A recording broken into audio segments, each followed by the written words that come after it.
To align the tamp peel edge, first power on your applicator by flipping the power switch located on the side. Ensure the applicator is connected to air as it powers on.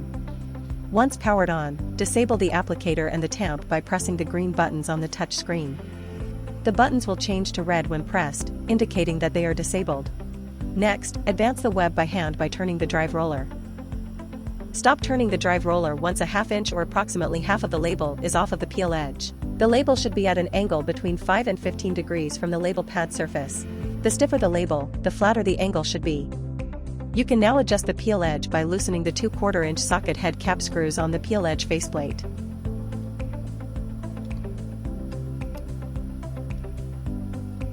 Move the assembly close to the tamp pad, ensuring the label angle is within the correct range.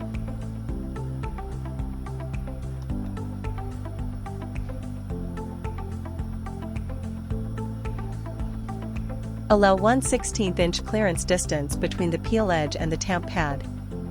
Once aligned, tighten the 1/4 inch socket head cap screws on the peel edge faceplate.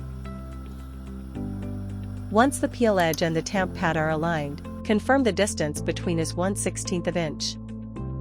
Next, adjust the air assist tube located under the peel edge. You can adjust the air assist tube by loosening the 6/32 inch socket head cap screw located at the air assist tube holder.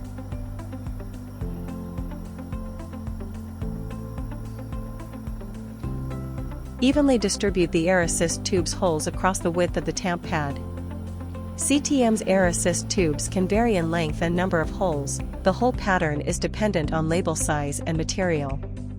Custom air assist tubes are available for unique label sizes, shapes, and materials.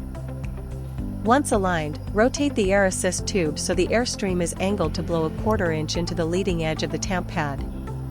Then tighten the 6/32 socket head cap screw.